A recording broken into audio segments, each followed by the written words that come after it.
मैं हूं अनिल सर और आजकल हम लोग पढ़ रहे हैं बिहार बोर्ड 12th का अंग्रेज़ी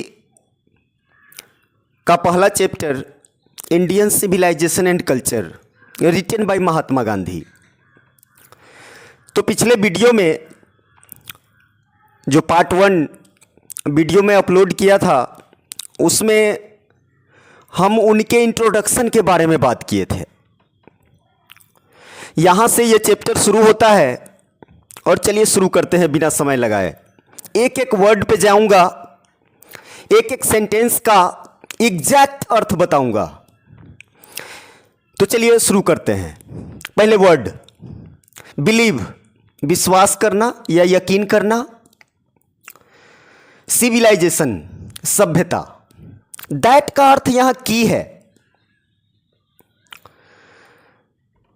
इवॉल्व्ड, विकसित करना का भीतरी है। इवॉल्व का भीतरी इवॉल्व्ड अर्थात विकसित किया।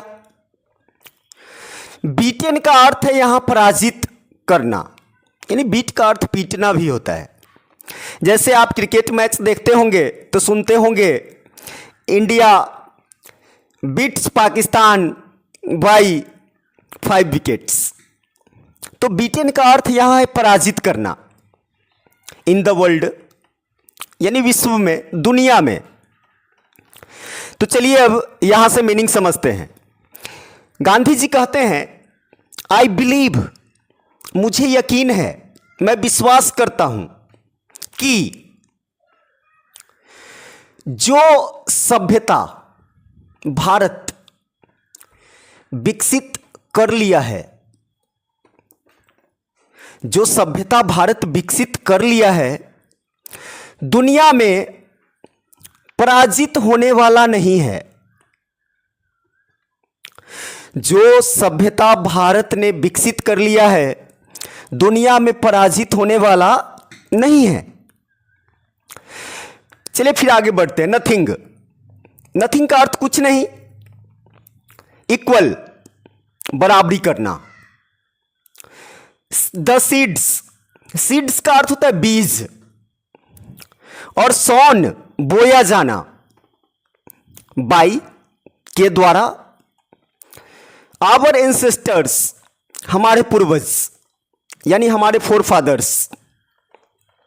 चलिए अब यहां तक मीनिंग समझते हैं।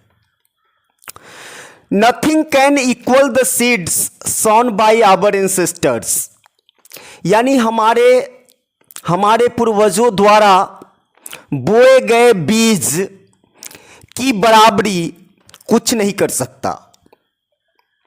हमारे पूर्वजों द्वारा बोए गए बीज की बराबरी कोई नहीं कर सकता। रोम वेंट, रोम चला गया, रोम खत्म हो गया।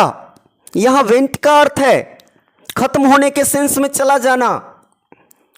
तो रोम चला गया। ग्रीस,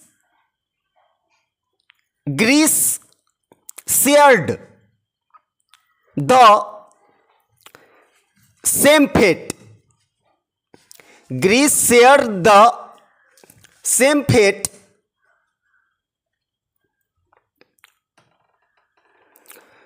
अब इसका अर्थ समझते हैं। शेयर्ड द सेम फेट का अर्थ होगा वही हश्र होना। तो ग्रीस का वही हश्र हुआ। फारोस एक देश का नाम है। फारस की शक्ति, माइट का अर्थ शक्ति। फारस की शक्ति टूट गई, ब्रोकन हो गई, चूर चूर हो गई। Japan has become westernised. Westernised का अर्थ पश्चिमीकरण। बिकम मतलब बनना या होना। तो थोड़ा पीछे से फिर से सुनते हैं। रोम खत्म हो गया, ग्रीस का भी वही हाल हुआ। फारोस की शक्ति टूट गई, चकनाचूर हो गई। जापान का पश्चिमीकरण हो गया। Of China nothing can be said. चीन के बारे में, यहां ऑफ का अर्थ है के बारे में। चीन के बारे में कुछ नहीं कहा जा सकता। सेड मतलब कहा जाना। बट लेकिन इंडिया इज स्टिल, लेकिन भारत अभी भी, स्टिल का अर्थ अभी भी, कहीं ना कहीं, सम हाउ का अर्थ कहीं ना कहीं, साउंड एट द फाउंडेशन, मजबूत बुनियाद। तो समझते हैं, of China nothing can be said. चीन के बारे में कुछ कहा नहीं जा सकता, लेकिन भारत अभी भी कहीं ना कहीं मजबूत नींव पर टिका हुआ है। The people of Europe, Europe के लोग, लर्न सीखते हैं। देयर, देयर का अर्थ है यहां अपना। लेसन्स का अर्थ है सबक। फ्रॉम से, राइटिंग्स लेखनी। ऑफ द मेन यानी of the men of Greece, Greece के लोगों के लेखनी से। अब चलिए उससे आगे बढ़ते हैं। विच का अर्थ है जो, और एग्जिस्ट का अर्थ होता है, एग्जिस्ट का अर्थ होता है अस्तित्व होना, वजूद होना। नो लॉन्गर, ज्यादा लंबा नहीं। इन देयर, देयर का मतलब फिर यहां अपना है। फॉर्मर मतलब पहले का, पूर्व का। और ग्लोरी का अर्थ वैभव, शान। तो चलिए अब यहां तक मीनिंग समझते हैं। तो हम लोग पढ़ रहे थे कि भारत कहीं ना कहीं अभी भी मजबूत नींव पर टिका हुआ है। The people of Europe learn their lessons from the writings of the men of Greece. Europe के लोग, ग्रीस के लोग, ग्रीस के आदमी के लेखनी से अपना सबक सीखते हैं। रोम या रोम के लेखनी से अपना सबक सीखते हैं, जो खुद ज्यादा दिन नहीं रहा, जिसका खुद का वैभव, पूर्व का वैभव लंबा अस्तित्व में नहीं रहा। चलिए अब यहां से आगे बढ़ते हैं। थोड़ा सा पीछे जाकर सुन लेते हैं। Of China nothing can be said. चीन के बारे में कुछ नहीं कहा जा सकता। भारत अभी भी कहीं ना कहीं मजबूत नींव पर टिका हुआ है। यूरोप के लोग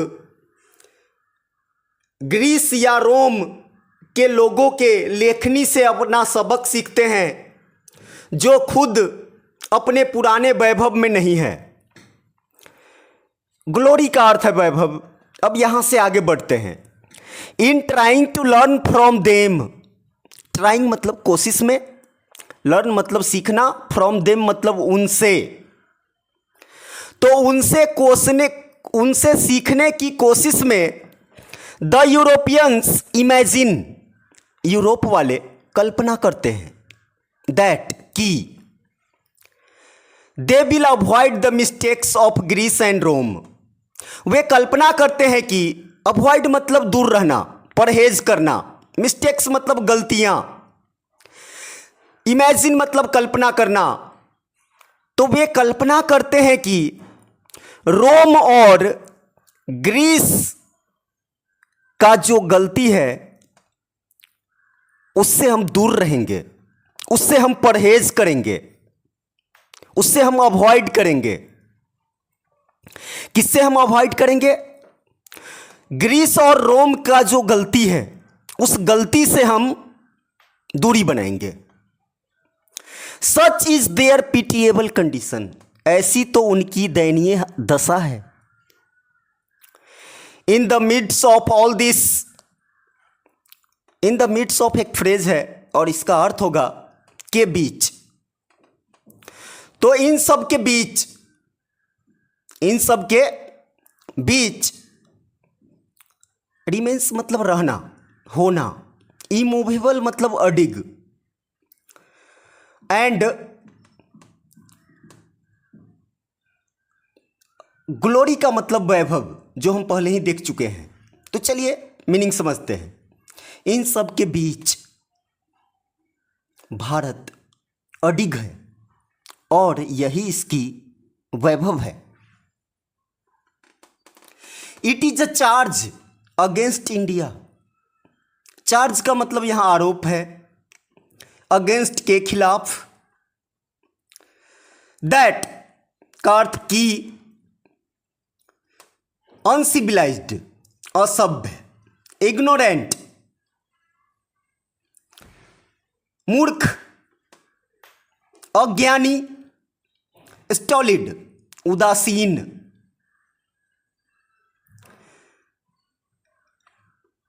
चलिए अब यहां तक मीनिंग समझते हैं। It is a charge against India, Bharat पर एक आरोप है, भारत के खिलाफ आरोप है, दैट कि उनके लोग बहुत असभ्य, इग्नोरेंट और उदासीन हैं।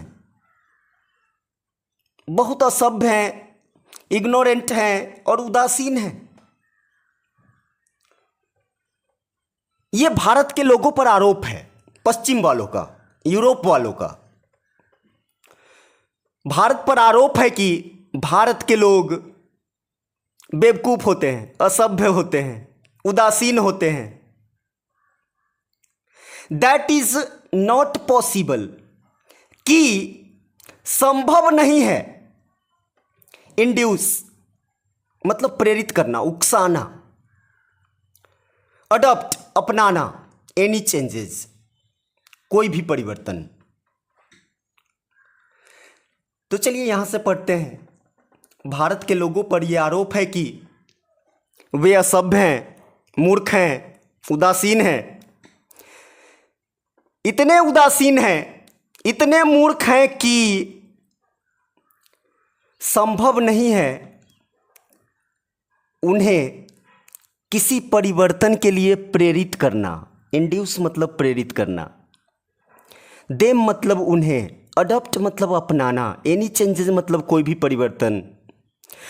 तो वे पश्चिम वाले कहते हैं कि भारत के लोग इतने बेवकूफ़ हैं, इतने उदासीन हैं कि उन्हें किसी परिवर्तन को अपनाने के लिए प्रेरित करना असंभव है। It is a charge really against our merit. Gandhi ji कहते हैं, चार्ज का मतलब आरोप, रियली वास्तव में, अगेंस्ट के खिलाफ, आवर मेरिट हमारे योग्यता। तो ये जो आरोप है पश्चिम वालों का, वो हमारे योग्यता के खिलाफ है। वो जो आरोप लगा रहे हैं, मूर्ख है, उदासीन है, गांधी जी कह रहे हैं ये हमारे योग्यता के खिलाफ है। अब कैसे कह रहे हैं, चलिए आगे देखते हैं। वाट का अर्थ यहां जो है, यहां क्या मत समझिएगा। टेस्टेड चख लेना, स्वाद ले लेना, फाउंड पाना, उसी का भीतरी है, ट्रू सही, on the anvil, on the anvil मतलब के निहाई पर, ऑफ एक्सपीरियंस अनुभव, we dare not change, dare not मतलब साहस नहीं करना, हिम्मत नहीं करना, चेंज मतलब परिवर्तन करना। तो चलिए पढ़ते हैं यहां से। It is a charge really against our merit, यह वास्तव में हमारे मेरिट के खिलाफ है। ये जो आरोप है व्हाट वी हैव टेस्टेड, जिसका स्वाद हमने चख लिया है और सही पाया है। अनुभव के अरहन पर, अनुभव के अरहन पर जिस चीज़ को हमने चख लिया है और सही पाया है, हमें उसे बदलने का हिम्मत नहीं है। हम उसे बदलने का हिम्मत नहीं करते हैं। ये बात गांधी जी कह रहे हैं। मेनी, बहुत, thrust their advice upon India. Thrust मतलब थोप देना, एडवाइस मतलब सलाह। अब देयर का अर्थ फिर अपना है, अपॉन पर इंडिया।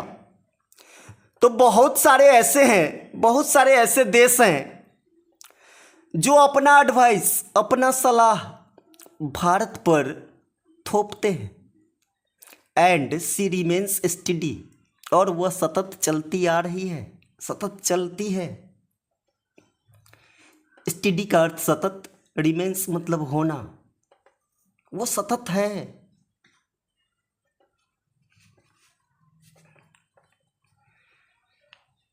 चलिए अब इससे आगे बढ़ते हैं। तो चलिए सबसे पहले word, this is her beauty, यही उसकी सुंदरता है। It is the sheet anchor of our hope. Sheet anchor का अर्थ है मुख्य किरण, मुख्य सहारा।